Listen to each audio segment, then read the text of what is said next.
This is Radio Free. Canada, America. And looking back earlier this week, after the presidential debate Monday night, Wall Street and the business news industry pronounced a winner in the first round between contenders Hillary Clinton and Donald Trump. And the business establishment declares Hillary Clinton the winner. Indiana, this is broadcast to send over. The consensus of Wall Street firms and news icons like Barron's magazine is as follows: that A. Donald Trump lost, B. Continuity in the White House is assured, meaning that Hillary is going to be the next president, and C. We know these things to be true, because the markets say so. So certain parts of the equity, commodity and currency markets have declared Hillary to be the winner of the debate? Barron's associate editor, Randall Forsyth, appears to be saying that the global markets in their entirety have cast their ballot for Clinton. The specific markets include equity, as represented by the Standard & Poor's 500 index of stocks, and the Mexican currency, the peso, which jumped on Tuesday. The argument is that since a Trump presidency threatens Mexico's economy, the peso rises when Trump does poorly. On the other hand, business analysts have pegged the possible rise of Trump directly to a stronger US dollar. Is this not a simplistic way of talking about the markets, about stocks and pesos, as if Donald Trump can pull a lever and make them fall or rise? It is remarkably simple, and not typical of the analysis we normally get from Wall Street and business media. The headlines may be simplified to attract readers' attention, but the content of the analysis inside tends to be nuanced by qualifications. Furthermore, since the debate last Monday night, there is no shortage of political commentary coming from Barron's, much of it spun negatively against Trump. Barron's magazine is anxious not only to declare Hillary victor of the first debate, but of the election also. Indiana, what do you make of the prediction made by Citigroup's William Lee, that if Hillary loses the election, a Trump presidency may cause the US GDP to drop by more than 1%?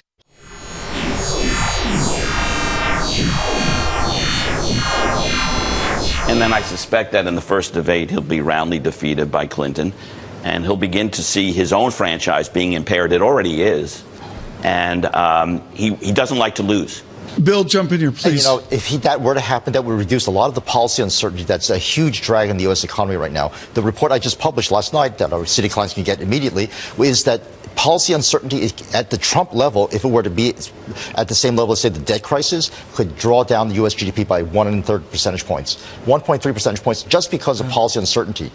Do you understand Bill Lee's prediction, and I quote, policy uncertainty at the Trump level, if it were to be at the same level of the debt crisis, could draw down a US GDP by 1.3 percentage points? Send over.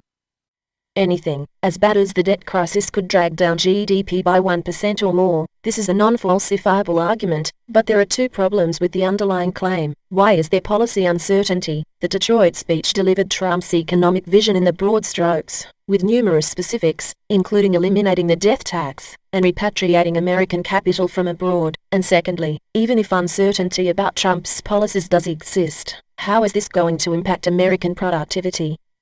But what about arguments that it is unclear how Trump is going to put his policies to work? Concerns about how a policy is to be implemented is not the same thing as policy uncertainty. When it comes to the nuts and bolts of how, we could ask similar questions of Hillary. For the sake of illustration only, we know that Hillary's crime policy opposes stop and frisk. But how is she going to reduce handguns in America without police taking them from suspects who shouldn't have them? If I may interject, there is absolutely no uncertainty that the Democrats' policy is to remove handguns from law-abiding citizens, because law-abiding citizens are the only people who will obey gun control laws. Davina, it's rather more complex than that, and I doubt that the intention behind writing more gun laws is to disarm law-abiding citizens. Intent follows the bullet, and with all due respect to the complexity of the issue, violent criminals will get guns any way they can, legally if it is convenient, or by other means should gun control laws render it inconvenient or impossible. The only way to confiscate guns from suspects, of whom a certain portion will be potentially violent offenders, is to empower police officers to do so.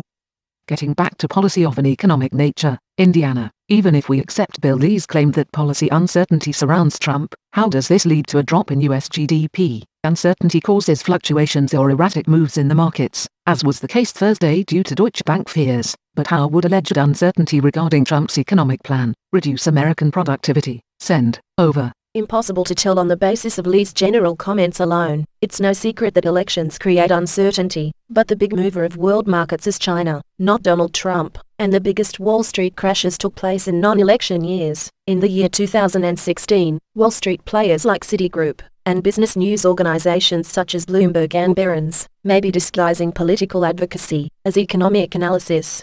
Yes, but what about the wisdom of the markets? From the Mexican peso to the S&P index of 500 stocks, there also appears to be a consensus of opinion in the business establishment against Trump. Should we not listen to what Citigroup and Bloomberg are telling us? Liana, if you really believe in Wall Street consensus, I have some mortgage-backed securities for sale. We should run for the hills whenever we hear the word consensus. It neither explains nor proves the content of any argument or theory. It does, however, suggest that political pressure lurks in the shadows. And yet, there appears to be solid evidence for making a connection between Trump's defeat in the first debate and Tuesday's rise in the Mexican peso. Except that the rise in the peso Tuesday is quantifiable fact, and Trump's so-called defeat is not just a matter of interpretation, but of political advocacy. Look, however you value the wisdom of the markets, it is not the same thing as the wisdom, or alleged consensus, of the bankers and analysts of Wall Street.